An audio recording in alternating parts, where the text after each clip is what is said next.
Hello and welcome to the Intro to Game Dev course with Construct 3. In this course I'm going to be teaching you how to make games with Construct 3 through the project of a shoot 'em up game.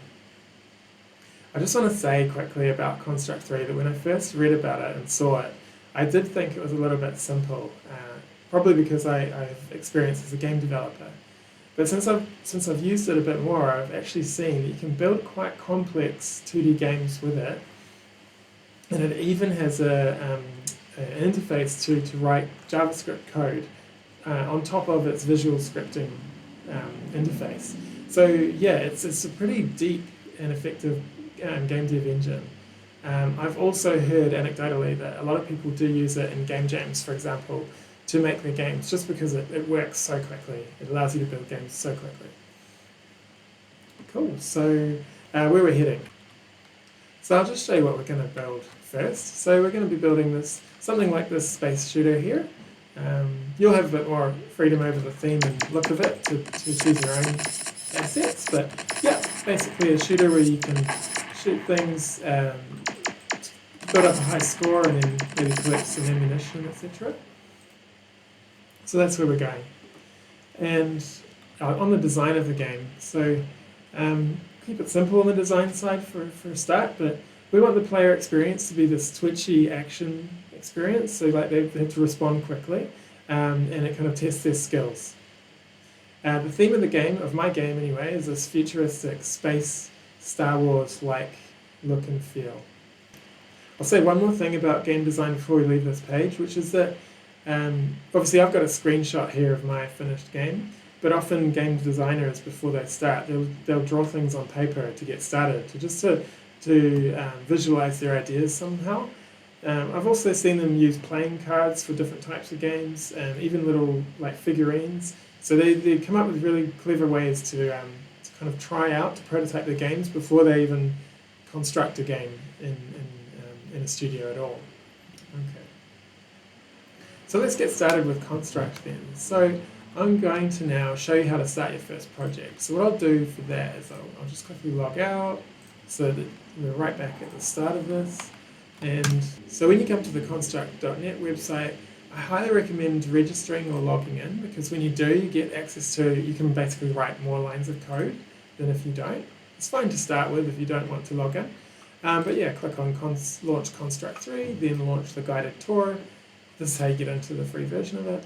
And just say no thanks.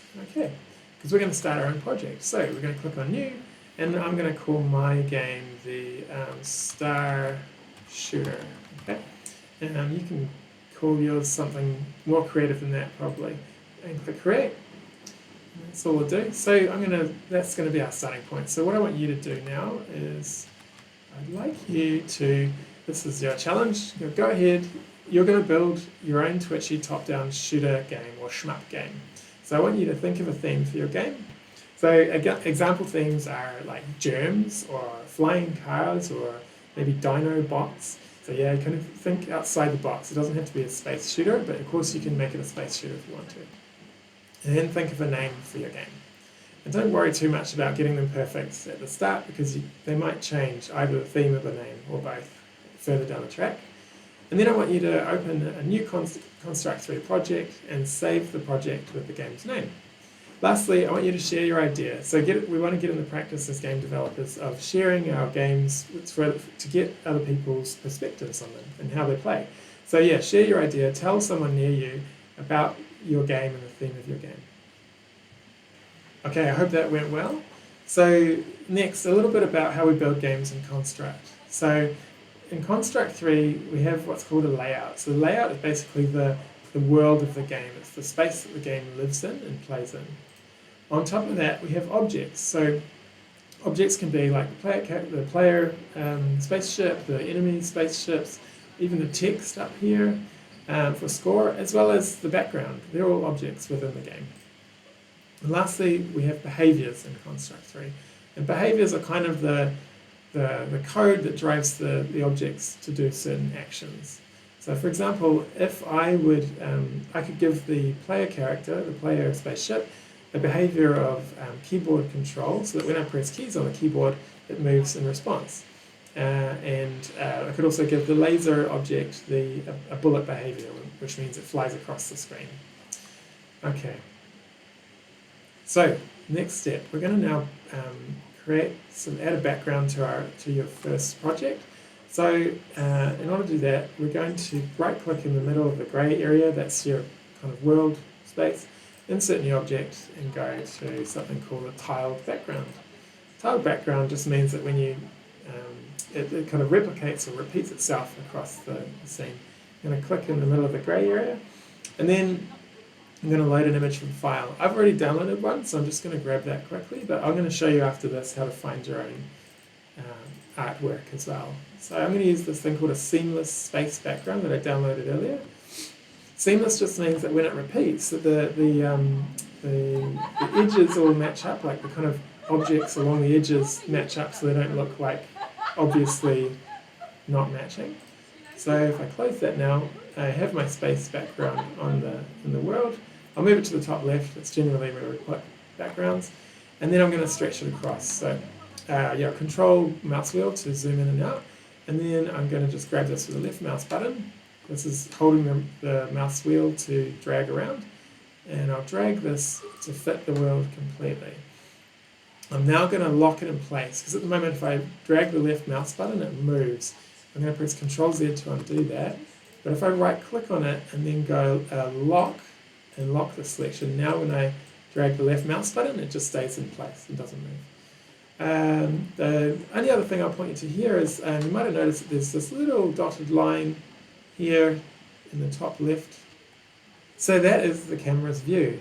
And when in game development, there's always a camera kind of looking at some part of the world, and the camera is what we see. Sorry, the camera's view is what we see when we play the game. So when I press play here, what I'm actually seeing is everything inside that little dotted rectangle. So that's the camera's view. Okay. Cool. So in a moment, I'm going to ask you to find your own background, but I need you to show you an example of how to do it. So if we wanted to look for your own background, you might type something like space background. And I'm going to use this word seamless again to make sure that I find images that match up when they're repeated rather than kind of don't match, if you know what I mean. You'll find out if you don't use a seamless image. So I go to images, and then I really recommend, if you've never done you've never looked for game art before yourselves, to start with these open game art links, and that's because Open Game Art is a really good resource. It's a really good website that gives you free, really decent free game art. You don't even have to log in to download it, but I've just clicked to download, for example, a zipped. So zip just means a lot of files have been squashed into one file to save space. They're looking pretty cool. And now that the download's done, I will go and have a look at this. So I'll open that folder. It's a zip file, so I need to right click on it and then extract all. Okay. And it'll show extracted files when complete will show me those files. So now if I open up that folder and let's have a look at, I can have a look at this purple one, Purple Nebula, that's pretty cool. Alright, so I might want to use Purple Nebula 8. Alright, so of course you can follow what I did before to right click to add a new background as well if you'd like to change the background at any time. Notice that by adding a new background, we ended up with a new object type here called the tile background, and this kind of like the there's a folder here with these different kind of templates in it that you get created whenever you add a new object. So I can then come in to the tile background editor again, open up, and find that file that I was looking at before, the Purple Nebula 8. So Purple Nebula 8. Cool. So that's nice, very colourful. It's going to be quite bright in the background. And there we go, zoom out, holding control of the mouse wheel. There we go. So it's time for your challenge. So go ahead and find your own seamless background image online, preferably through the Open Game Art website if you haven't done it before. And then right click to insert a new object, add a tiled background using the image. Then resize it so it fits the whole game world, move it to the top left of the canvas. Lock it in place so you don't accidentally move it with the left mouse button, and then press play to see it in the game. Okay. Cool, so I hope that went well. Next thing to show you is sprites. So if you haven't heard of sprites before, sprites are basically just 2D images used in games.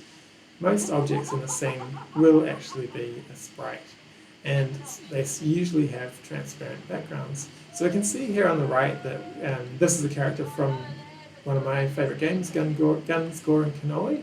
So he's obviously got a transparent background, or he does have a transparent background, because you can see the black of the slides behind him. There's a character here who kind of looks like he should have a transparent background, but actually when I imported this image into the slide, I see that he's got the tiled background, which is not helpful. So just be aware of that. Sometimes these images online should have a transparent background, but they don't.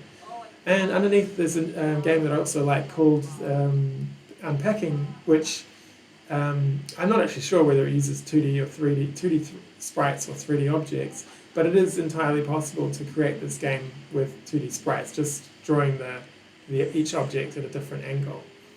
Okay, so in order to show you the next challenge, I need to say a little word about position and coordinates. So if you're not familiar with this already, in game dev we're always talking about the position of objects using what's called X and Y coordinates in the 2D world. So X and Y coordinates, which are shown like this with just numbers inside brackets, they represent numbers of pixels along axes. So, and axes are like rulers. So for example, if we say 250, 250, which means X equals 250 and Y equals 250, then we just have to count 1, 2, 3, 4 all the way up to 250, and we kind of put our finger there. And then on the y-axis we go up 250 and like put our other finger there. And then if we draw a line between those 2 points with the dotted lines, that's where our object will be. So 250, 250 would have an object in that position. So one other thing I'll say is there's a special name for the very center of the X and Y axis, the crossing point. At 0, 0, it's called the world origin. And there's only one other thing to say about this. Axes in Construct have the y-axis upside down, so it points down rather than up.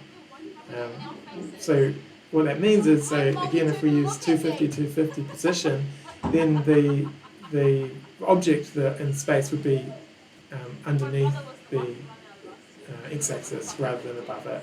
And just might be interesting notice as well that if these are the positive values of x and y, then in the other direction, so up here and left here, are negative values, so -1, -2, -3, and so on, -1, -2, -3. Okay. So just to cap that off real quick, how does that apply to Construct 3? Well, you might notice that down here on the bottom right, there's a mouse.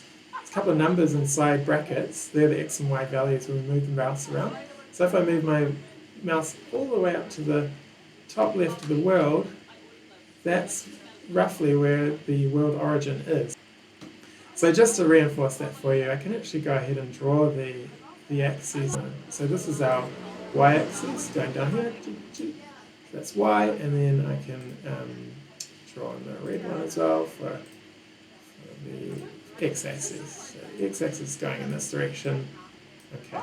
So again, our objects kind of live in this space inside the world, which is positive y and positive x. Okay, so let's go ahead and add our first sprite to the game then. I'd like to add a player sprite. So I'm going to insert a new object and I'm going to find the thing called sprite. And this is, and I click in my game space. And then I'm going to open a file that I downloaded earlier. So I found, also through OpenGameArt, I found this set of assets called the Space Shooter Redux. And they've got everything kind of nicely separated out here. So I'm going to go with this one for first because I like it's kind of got some like gun-like things pointed out the front. And that can be my player. Okay. So just if you want to know where I found those assets, so again in OpenGameArt I just searched in here for space and look at all the assets I found. So that was the one I used. There's pages and pages of them. So have fun. Go and find something else you like. Don't feel like you have to use the ones that I'm using. So I'm going to close the editor here and the sprites in the game. And that is a bit of a color clash, isn't it? Anyway, so I just want you to notice something else. When I move the player around, notice that the mouse coordinates again are changing, as well as the position here. So we have the properties panel over here on the left showing properties for objects, and this common section, the position, is showing the x and y coordinates. So when I move it around, if I move it close to the origin, it should be close to 0, 0. See? Okay. Right. So I'm going to now rename this thing, because again, when I added this new sprite, I got a new object type here, and so when I added that sprite, I got a new object type here. If I click on it a second time, I can rename it. I'm going to call that the player, and I'm going to just show you that one more time, because there's another way to add a sprite. So if I would, now I'm going to add an enemy. So again, if I go into that folder of sprites that I found, PNG, by the way, PNG stands for Portable Network Graphic, and it's the file type for sprites that's most commonly used. So if I drag maybe this red one, this red UFO can be my enemy, okay? So I drag that into the game. You see, actually, that kind of does a shortcut for all that right-click, insert object stuff. So this is now my enemy. I'm going to rename it, so enemy. And if I double-click on it, I can still open it in the animations editor, or in this case, just a single sprite editor. And one more thing to say is, so once a sprite or object's been added, I can reuse it. So I can drag more of these into my world now, which is how I duplicate objects in Construct 3. So I've dragged a few of those on. It's going to be a pretty hard game for the players to start with. And yes. And so now it's time for your challenge. So yeah, go and find your own sprite for your player online. If you do have trouble, so if the sprite that you're looking at comes in like a sheet filled with other sprites, so there are more than one sprite in the image, then you can have a look at this video I created to help you extract that sprite from a sprite sheet. Also to add transparency if the background has colour in it. Then add the player sprite to the layout and rename the object type player. Okay. Now go back and do those same two steps for an enemy sprite, so find an enemy online, rename that one, and then add some more enemies like I did to your layout. Okay, I hope you all found something interesting to put in your game that aligns with your theme. So now we're going to get into behaviours, so the third sort of piece of construct games. So what are behaviours exactly? Well, they add actions that objects can take in the game. So for example, moving when a keyboard key is pressed. And some real world examples of behaviours, just to kind of give you an idea of how complex they can be. So in the game basketball, people have different roles. Like they might be a guard, or a three-point shooter, or really good at slam dunking or stealing. So these are they're behaviours that you might assign to a player in a basketball game. And likewise for a cat. So a cat can hunt. It can be have a hunting mode, or it can have a sleeping mode. So they or defend its territory and attack. Okay. Okay. So we're going to add now some behaviours to our game, but before we do, we just need to add a couple of objects to give some control from the mouse keyboard. So I'm going to right-click Insert New Object, I'm going to add the keyboard, and you'll notice that it ends up in the object types, but it does not show in the world, and that's because the keyboard is for input, so it doesn't have anything showing on screen. I'm also going to right-click to add the mouse, and the same thing, so it ends up in object types. Alright, so now we're getting to add some behaviours. So if I click on my player object, I'd like to be able to move him with the keyboard. So one way I can do this is to click in the Properties panel under Behaviours on Behaviours, add the new behaviour, and I'm going to look for this thing called the H direction, which is there. Add that. And close that. Great, so that's apparently, if I if I use the arrows on my keyboard now, player moves. Okay, cool. But you see, it's kind of moving sideways, which doesn't look quite right. So that's a little quirk of construct where the sprites will need to be pointing to the right, so I need to basically adjust the sprite to be pointing right, and then that should fix that. So all I need to do here is click on rotate 90 degrees clockwise, close it, and if I play the game again, now the player is facing the correct way when I move it. Okay, so far so good. So notice how quickly you can do that with Construct 3. It might seem like it's a little bit too simple, but you'll see soon that you can actually add a lot more complexity to these behaviours with added code as well. Alright, so we've added the behaviour, and we notice here in the properties panel that we have some settings we can play with here. So we can change the maximum speed. So I might change that to like 500 to make it a bit faster. The acceleration, I'd like it to get to that speed a bit faster as well. So maybe I'll kind of like, I'm going to double that, set that to 1200. Deceleration, that's how quickly it slows down after I stop pressing keys. I'm okay with that. Directions, yep, I'm happy with 8 directions. And what else can I change here? The default controls I'll keep. So let's play this again and see how quickly it moves. So yeah, it's a lot faster when I take my fingers off the keyboard. Kind of slows down. Okay, so cool. So I can adjust settings on a behaviour as well.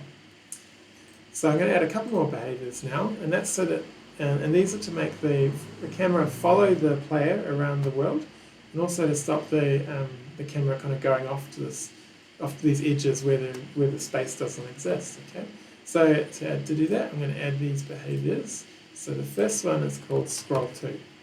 So what that really means is that the camera follows the player. Okay, and then so I'll demonstrate it. So if I move now, the camera doesn't move past the edge, but it does actually follow me out into the rest of the world. And then I'm also going to add another behaviour called bound to layout, which means that the player won't be able to go off screen. Okay. Bound to layout. And then if I close this and retest, now when I move the player, I move down and then forward back, it won't go off screen. Okay. So that's it. And so here's your challenge. So I want you to add the objects that I just did, so add keyboard and mouse objects to your game. Then add these behaviours to your player object, a direction, scroll to, and bound to layout. Playtest your game and rotate that player sprite if it wasn't pointing in the right direction. For you it's that way, isn't it? And adjust some of those 8 direction settings. So play with the settings to see how it feels and controls after you play the settings. And that's your last challenge for this part of the course, so we'll see you next time.